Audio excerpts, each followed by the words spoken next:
باب اول، وہ دن جو سب کچھ بدل گیا۔ شہر لاہور کی وہ شام معمول سے مختلف نہ تھی، مگر 14 سالہ ارحم کی زندگی ہمیشہ کے لیے بدلنے والی تھی۔ اس کے والد ایڈوکیٹ عبدالرؤف ملک کے مشہور وکیلوں میں شمار ہوتے تھے۔ حق گوئی، ایمانداری اور بے باکی ان کی شناخت تھی، لیکن شاید یہی ان کی سب سے بڑی کمزوری بھی تھی۔ اس دن گھر کے دروازے پر پولیس پہنچی۔ ایڈوکیٹ عبدالرؤف کو گرفتار کیا جا رہا ہے قتل کے مقدمے میں۔ ارحم کی ماں چیخ اٹھی، یہ جھوٹ ہے، میرے شوہر نے کبھی غلط کام نہیں کیا۔ لیکن پولیس سب کچھ لے گئی، کاغذ، کمپیوٹر اور اس رات کا سکون۔ اگلے دن اخبارات چیخ رہے تھے، مشہور وکیل کا دوہرا چہرہ بزنس مین کے قتل میں ملوث۔ باب دوم خاموشیاں بولنے لگیں۔ ارحم کا اسکول چھوڑ گیا، محلہ بدل گیا، رشتہ دار چھپنے لگے، ماں بیمار رہنے لگی اور ارحم خاموش ہو گیا۔ لیکن ایک دن اپنے والد کی پرانی فائلیں چھانتے ہوئے ارحم کو ایک خفیہ ڈائری ملی۔ اس میں کیسز کے نام، گواہوں کے بیانات اور ایک نام بار بار لکھا ہوا تھا، بدر الملک۔ یہ شخص وہی تھا جس کے خلاف عبدالرؤف ایک طاقتور لینڈ مافیا کیس لڑ رہے تھے۔ ارحم نے سمجھ لیا اس کے والد کو فریم کیا گیا تھا۔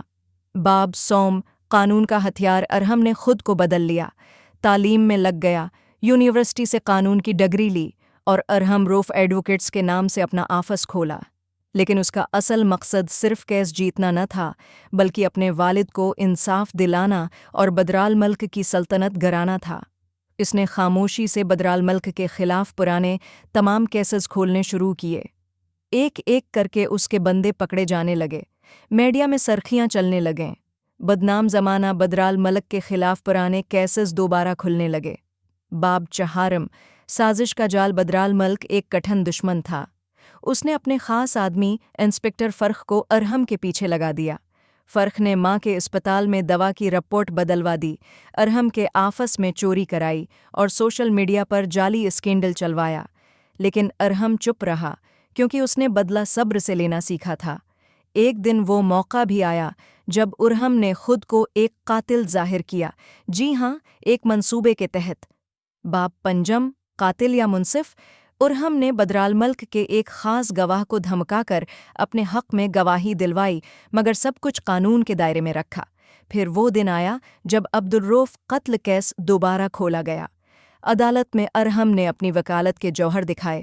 اس نے ویڈیوز، پرانے نوٹس، عدالتی دستاویزات اور فرخ کا اعترافی بیان سب عدالت میں پیش کر دیا۔ بدرال ملک کی آنکھوں میں خوف تھا، کیونکہ ارحم اب بچہ نہ رہا تھا، وہ انصاف کا ہتھیار بن چکا تھا۔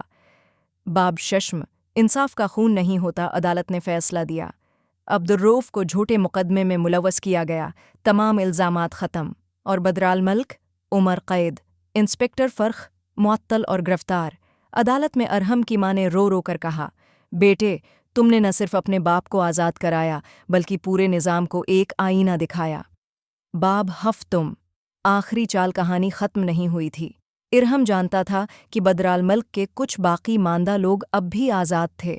اس نے خاموشی سے ان سب کو بھی ایک ایک کر کے قانون کے شکنجے میں جکڑ لیا۔ آخر میں اس نے اپنی آخری تقریر میں کہا، بدلہ لینا آسان ہے، مگر بدلہ اگر قانون سے لیا جائے تو وہ انقلاب بن جاتا ہے۔ اختتام، ارحم نے بدلہ بھی لیا، انصاف بھی دلوایا اور سازش کا جال کاٹ کر سچائی کا پرچم بلند کیا۔